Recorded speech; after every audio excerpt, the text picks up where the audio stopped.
بنلعب من الاول على 3 بونت بس. اللعبه النهارده عملت اللي عليها، محدش فيهم قصر. كل اللاعب النهارده التزم. الكابتن كان دارس الفرقه كويس النهارده وحفظنا كويس الاسبوع اللي فات. اللعيبه ما قصرتش. بقول لهم ان شاء الله الماتش اللي جاي ان شاء الله هتعوضوا ان شاء الله، واحنا ماشيين بخطه كويسه والتجانس ما بيننا ان شاء الله هيظهر اكتر واكتر ان شاء الله. والله الحمد لله الهدف بيبقى مش مجهود شخصي، بيبقى مجهود جماعي. شوف الهدف واستمتع معانا. لا ابدا والله بيبقى مجهود جماعي. قد والله اللي عليهم بقول لهم معلش ان شاء الله في اللي جاي ان شاء الله هيعوضونا. هو الكابتن دايما بيتكلم معايا باستمرار، بيبقى دايما حاطط امل عليا ان انا اقدر افرق معاه مع زمايلي. فهو كان انا بعتذر له طبعا النهارده ان انا ما قدرتش النهارده افرق معاه ان انا اكسبه النهارده مع زمايلي يعني.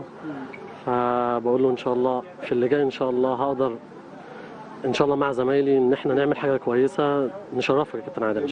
اول شيء الله يعافيك والحمد لله يا رب. ظهرنا لان حسينا بقى خطوره شوي الشوط الاول وما ودنا نطلع من ملعبنا وحنا متعادلين ولا خسرانين، لكن الحمد لله تعادل مع فريق القادسيه، فريق قوي وجامد صدقني. نقاطه بالجدول الترتيب مو هذا مركز القادسيه على لعب اللي شفناه اليوم. كنت متقدم خطوه، كنت توقعت ان زميلي سلطان المدافع خلصها فوق، كنت واثق انه بيخلصها الا كنت انا متقدم برا ال6 ياردة، وهذا اللي ساعده بالهدف. صحيح القادسيه يملكون لعيبه سريعين على الاطراف، سببت خطوره شوي وهجم زي ما شفت هجماتهم خطره شوي علينا بالمرتده.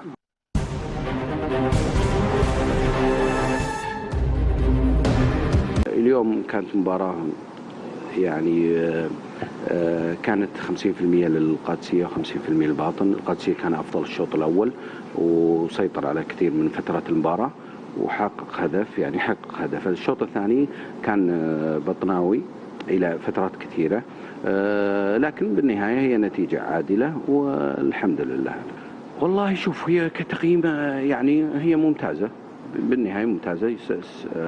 6 جولات من 8 نقاط من 6 جولات، على الاقل ممتازه من فريق صاعد جديد.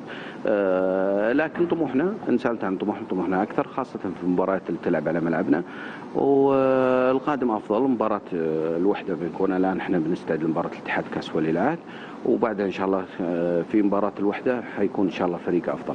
شوف من ناحيه مقارنه الاتحاد ان شاء الله بنكون جاهزين فنيا على المستوى الفني، واحنا ان شاء الله رايحين او على الاقل لنا هدف كبير في مسابقات قصيره النفس انه نروح لابعد نقطه نستطيعها.